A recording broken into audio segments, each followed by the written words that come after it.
Students आपने अक्सर देखा होगा कि आप वॉश बेसिन में अगर मुंह वगैरह धो रहे हैं तो आप देख रहे होते हैं कि पानी जो है वो घूम के जा रहा होता है उसमें वॉश बेसिन में। ठीक है। या अगर एक ग्लास है, ठीक है, एक ग्लास है उसमें आप क्या करें कि किसी बॉटल से पानी उंडेलें तो वहां पे एक रोटेशन सी पैदा हो जाती है। तो बेसिकली ये जो रोटेशन का लफ्ज मैंने बोला है, रोटेशन से कॉन्सेप्ट निकलता है कर्ल का। तो स्टूडेंट्स आज के लेक्चर नंबर 4 में हम डिस्कस करेंगे कि व्हाट इज कर्ल। ठीक हो गया जी। स्टूडेंट सबसे पहले मैं आपको बताता चलूं कि ये जो कर्ल है, ये जो कर्ल है बेसिकली ये एक वेक्टर है। It is it is a vector and operated on vector. ये वेक्टर है और वेक्टर पे ही ऑपरेट होता है। स्टूडेंट्स ये क्या होता है जी? ये आपका क्रॉस प्रोडक्ट होता है। अच्छा, ठीक है, ये मैथमेटिकली हम जो थ्योरेटिकली देख रहे हैं ये सारा कुछ तो ओके है, बट सर आप जरा बता दें कि थोड़ा कर्ल का कंसेप्ट क्या होता है। तो मैं एक सिंपल से एग्जांपल दे के आपको आगे चलता हूँ। सपोज स्टूडेंट्स ये आपका एक दरिया है, दरिया के दो किनारे हैं। ठीक है, ये जो रेड लाइंस हैं, these are the bank of a river. और यहाँ से पानी जो है, सपोज ये दिस इज द वाटर, ये क्या कर रहा है? फ्लो कर रहा है। और ये स्ट्रीम लाइन फ्लो है, स्ट्रीम लाइन फ्लो। ठीक हो गया। अब इस स्ट्रीम लाइन फ्लो में मैं क्या करता हूँ, मैं इसकी कोई कोई वेक्टर एरिया ले लेता हूँ। अब वेक्टर एरिया में मैं सपोज कर लेता हूँ कि इसकी जो वेलोसिटी है, इसकी जो वेलोसिटी है मैं उसको कंसिडर कर लेता हूँ। सपोज ये आ गया आपके पास, ये आ गया, ये आ गया जी, ये आ गया जी। तो स्टूडेंट्स ये आपके पास एक रिवर है। ठीक है, ये उसके बैंक के किनारे हैं। इस पे हमने एक वेक्टर फील्ड ले ली, एक हमने वेक्टर स्टूडेंट्स फील्ड ले ली। अच्छा, ये वेक्टर फील्ड कैसी है, इसको आप कह लेना कि आपने ये वेलोसिटी की टर्म में ली है, क्योंकि वेलोसिटी आपकी वेक्टर होती है। तो ये जो वाटर की, पानी की जो वेलोसिटी है उसके, उसको हमने वेक्टर फील्ड मान के हम चल रहे हैं। हम एग्जाम्पल के तौर पे हम सपोज कर लेते हैं स्टूडेंट्स कि यहाँ 3 पॉइंट मैं ले लेता हूँ। पॉइंट नंबर 1 यहाँ पे, पॉइंट नंबर 2 यहाँ पे, पॉइंट नंबर 3 यहाँ पे। ठीक हो गया। इन तीनों पॉइंट्स में मैं क्या करता हूँ, पत्ते रख देता हूँ, लीव्स। ठीक है, ये एक पत्ता आ गया मेरे पास, ये मेरे पास सेकंड नंबर पे लीव आ गया, और ये मेरे पास आ गया जी थर्ड नंबर पे एक लीव आ गया, एक पत्ता आ गया जी। स्टूडेंट्स देखें, ये पॉइंट नंबर 1 था, ये पॉइंट नंबर 2 था, ये पॉइंट नंबर 3 है।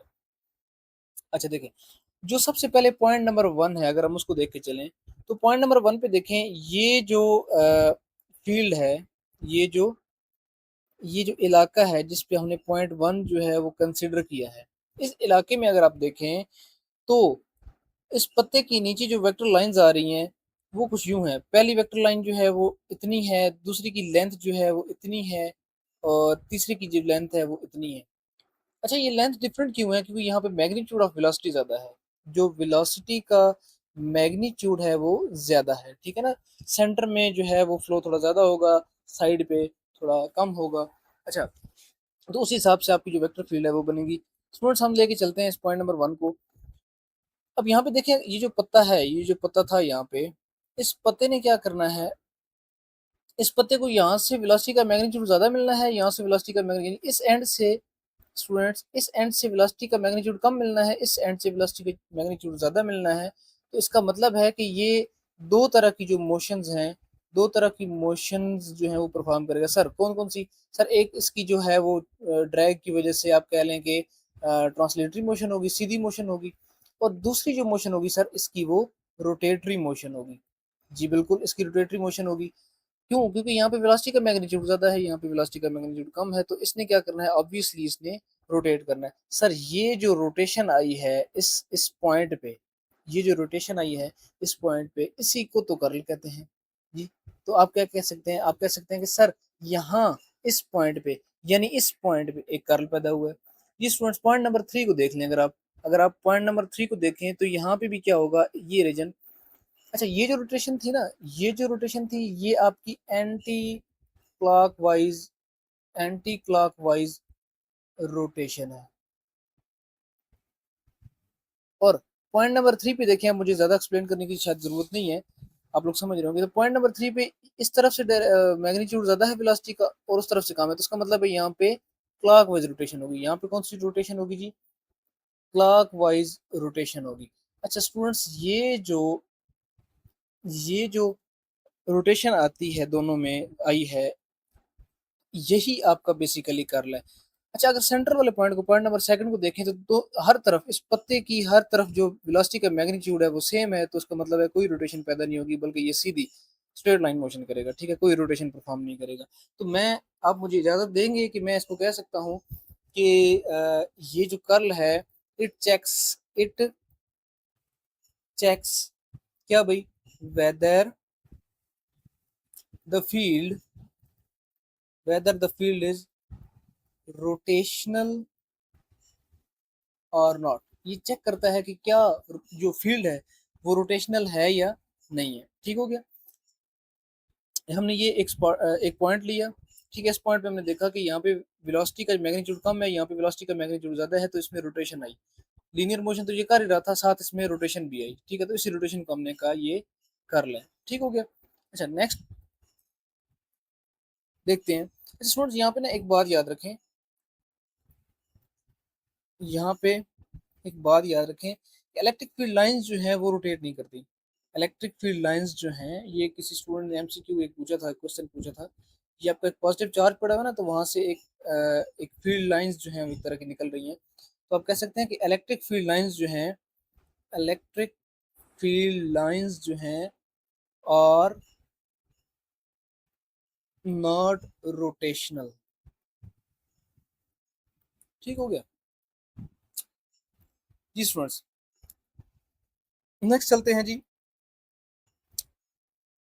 अगर आपने, अच्छा ये आप एक और चीज जेन में रख लें, ये आपका क्रॉस प्रोडक्ट होता है। ये आपका क्रॉस प्रोडक्ट होता है। फॉर एग्जांपल, कर्ल का ये सिंबल है नेबला, इसको किसी वेक्टर के साथ आप क्या कर, इसका क्रॉस प्रोडक्ट लेते हैं, आंसर भी क्या आएगा, वेक्टर आएगा। ठीक है, यानी कर्ल इटसेल्फ अ वेक्टर, ये वेक्टर पे ऑपरेट होता है और रिजल्ट भी आपको वेक्टर देता है। ठीक है स्टूडेंट्स। अच्छा जी, इसके अलावा कर्ल ना, हमें कर्ल, ये बड़ी इंपॉर्टेंट बात है, याद रखें। कर्ल क्या करता है?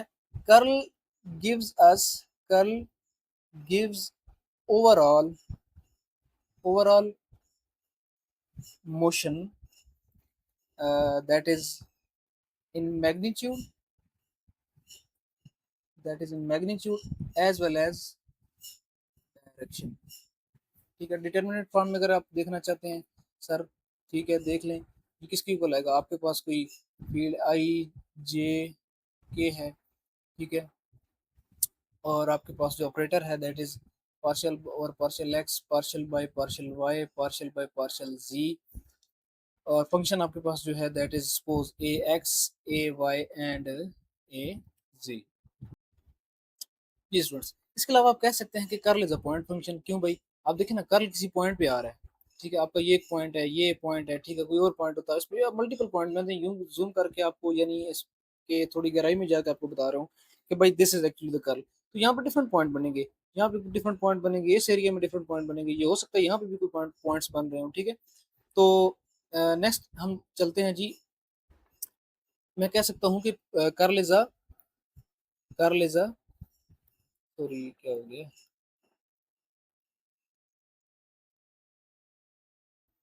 जी students, curl is a point function. ठीक हो गया जी स्टूडेंट। सपोज करते हैं, आप लेट करें,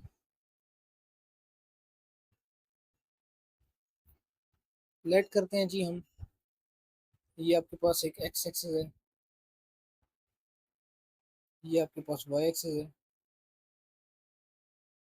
ठीक हो गया, ये पता नहीं क्या हो रहा है जी। आपके पास x axis, y axis, suppose यहाँ पे कोई वेक्टर फील्ड इस तरफ है, वो वाली फील्ड थोड़ी कम है, लाइन कम मैंने लगाई है, ये वाली फील्ड थोड़ी ज़्यादा है, नीचे वाली मैंने लाइन थोड़ी छोटी लगाई है, ऊपर वाली बड़ी। जी स्टूडेंट्स, यहाँ पे कोई पॉइंट है जिस पे रोटेशन जो है वो परफॉर्म हो रही है। ठीक है, तो सबसे पहले मैंने बता दिया कि this is the point function. अब आपने क्या करना है कि रोटेशन की डायरेक्शन निकालनी है, डायरेक्शन ऑफ रोटेशन। मैं इसको इस पे ना आपको कुछ एमसीक्यूज भी करवाऊंगा ताकि आपका कॉन्सेप्ट थोड़ा और क्लियर हो जाएगा।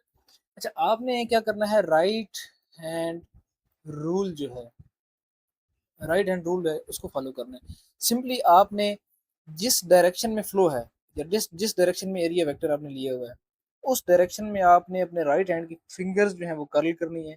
और आपका जो थंब होगा, अंगूठा जो होगा, वो आपको डायरेक्शन देगा। थंब विल इंडिकेट द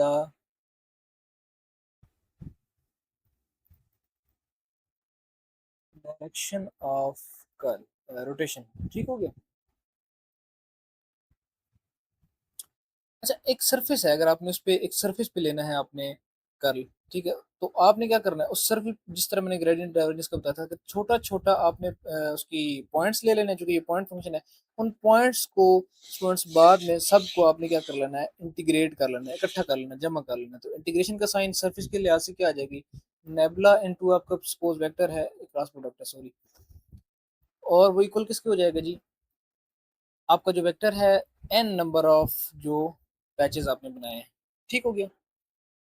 अच्छा students, when we want to find the curl along a surface we actually have to find the integral of line। समझ आई कि हम क्या कर रहे होते हैं, जब हमें कोई सरफेस पे हमें क्या करना, कर्ल फाइंड करना होता है, तो हम बेसिकली उस पे जो उसका फाइंड कर रहे होते हैं, इंटीग्रल ऑफ लाइन फाइंड कर रहे होते हैं। और आप एक और बात याद रखें, curl change line integral to surface integral. जो कर्ल है वो क्या करता है, चेंज लाइन इंटीग्रल टू कौन सा जी, सरफेस इंटीग्रल। ठीक हो गया। अच्छा फ्रेंड, मैंने आपको एक चीज बताई थी कि gradient is not a point function. ठीक है, आप याद रखें कि ग्रेडियंट जो है, ग्रेडियंट इज नॉट, ये पॉइंट याद रखें, gradient is not a point function. ठीक हो गया। बट आप कह सकते हैं कि डाइवर्जेंस एंड कर्ल और द पॉइंट फंक्शन।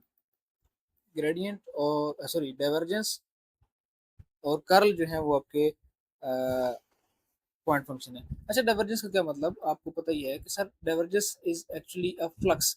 यानी एक बालून है, गुब्बारा है, उसमें से एक सडनली अगर को आप किसी सुराख से, यानी एक स्कॉच टेप लगा के उसमें सुराख करें, तो उसमें एक पॉइंट पे इजेक्शन होगी, एयर जो है वो इजेक्ट होगी, दैट इज योर डाइवर्जेंस। यानी फ्लक्स देख रहे होते हैं ना आप, flux at a point, flux at a point. Sir curl में क्या कर रहे होते हैं, सर कर्ल में आप रोटेशन एट अ पॉइंट देख रहे होते हैं, रोटेशन एट अ पॉइंट। ठीक है सर, एक एमसीक्यू कर लेते हैं जी। क्या कहता है जी, फॉर एग्जांपल आपको कहता है, find the gradient of the function phi is equal to suppose x y z. ठीक है, तो बड़ा सिंपल है जी। क्या आपने सिंपली क्या करना है, जो आपका ग्रेडियंट है phi, that is nabla into phi. Nabla की वैल्यू आपको पता है, partial over partial x i plus partial over partial y j, sorry j, plus partial over partial z k into आपने करना है जी आपका फंक्शन जो है दैट इज एक्स वाई जी। तो ये आ जाएगा partial over partial x i into x y जी plus partial over partial y j into x y जी plus partial over partial z k into x y जी। तो एक्स वाई जी के लिहाज से अगर इनका करें आप, तो आपका जो ग्रेडियंट होगा, जो फाई होगा, that will be equal to y z into i plus x z into j plus x y into, तो यही आपका आंसर है। ठीक है, चार ऑप्शन अगर दिए हो तो आपका आंसर दिस वन। अच्छा, एक और एमसीक्यू कहता है जी आपको, क्वेश्चन कहता है जी फाइंड डॉट प्रोडक्ट। तो आपको शाबाश पता होगा डॉट प्रोडक्ट क्या होता है जी। डॉट प्रोडक्ट बेसिकली आपकी डाइवर्जेंस ही होती है, बिल्कुल आपकी डाइवर्जेंस होती है ऑफ फाई। फंक्शन आपको दिया हुआ है x i plus y j plus z के, ठीक है। तो वेरी सिंपल जी, क्या हाँ, आपके पास जो डाइवर्जेंस है यानी फंक्शन है आपके पास नेबला डॉट, यहाँ पे डॉट प्रोडक्ट आएगा, ठीक है। Partial over partial x i plus partial over partial y j plus partial over partial z k dot, क्या मतलब x i plus y j plus z k जी। आई को आई के लिहाज से करेंगे, वाई को वाई के लिहाज से, जेड को जेड के लिहाज से, तो आंसर आपका क्या आ जाएगा 1 प्लस डॉट प्रोडक्ट में पड़ा हुआ ना, i dot i y dot y j dot क्या जेड के डॉट के क्या होता है 1 1, तो आंसर आपका क्या आ जाएगा जी, डाइवर्जेंस जो आपका आएगा दैट इज 3। जी स्टूडेंट्स, इसके ना कुछ एमसीक्यू हम और देख लेते हैं। आपको थोड़े से मैं आपको बताना चाहता हूँ कि इसमें किस तरह के क्वेश्चन जो है वो उसमें आते हैं, बेसिकली पेपर में आते हैं। फॉर एग्जांपल मैं कुछ क्वेश्चन यहाँ पे लिख देता हूँ। जी स्टूडेंट्स, कुछ क्वेश्चन मैंने यहाँ पे लिख दिए हैं आपके लिए। इस तरह के एमसीक्यूज आपके पेपर में आ सकते हैं जी। आपका पहला क्वेश्चन कहता है कि curl of a vector field represent scalar magnitude, rotation of a field, divergence या ग्रेडियंट। तो कर्ल अभी आपने क्या पढ़ा कि ऑप्शन नंबर बी आपका ओके है कि आपकी यहाँ पे रोटेशन होती है, ठीक हो गया। क्वेश्चन नंबर 2 है curl is defined only for, जी कर्ल किसके लिए होता है, स्केलर वेक्टर टेंसर किसके लिए जी, आपको पता है that is vector, so answer B is correct जी। क्वेश्चन नंबर 3 आपका the symbol used for curl is, curl के लिए कौन सा सिंबल यूज होता है जी, आपको पता है ना कि कर्ल जो है वो क्रॉस प्रोडक्ट होता है, ठीक है। तो क्रॉस में क्या होगा, option number B is the correct answer, nabla into F, ठीक हो गया। क्वेश्चन नंबर 4 है आपका if if curl of a vector field is zero, एक वेक्टर फील्ड है जिसका कर्ल जीरो है, द फील्ड इज कर्ल, यानी कर्ल जीरो का क्या मतलब है, आपको पता है ना कि कर्ल रोटेशन होती है, कर्ल क्या होती है रोटेशन, तो जहां पे कर्ल जीरो हो इट मींस कि जो फील्ड है that that should what, solenoidal नहीं भाई, कंजर्वेटिव नहीं भाई, रोटेशनल नहीं, क्योंकि रोटेशनल तो अगर होती तो कर्ल होता ना, तो कहता है कर्ल जीरो है तो एयर रोटेशनल, तो ऑप्शन नंबर डी आपके पास आ गया एयर रोटेशनल, ठीक हो गया। इस तरह के एमसीक्यू आपके पास आ जाते हैं। नेक्स्ट क्वेश्चन आपका आ गया जी, curl curl gives curl gives a resultant which is, तो रिजल्टेंट क्या देता है जी, vector, that is b. Physical meaning of curl is related to heat flow नहीं, फ्लूइड डेंसिटी नहीं, सर्कुलेशन रोटेशन जी बिल्कुल, ऑप्शन नंबर सी आपका कि ये बेसिकली आपको रोटेशन की ही इंफॉर्मेशन देता है।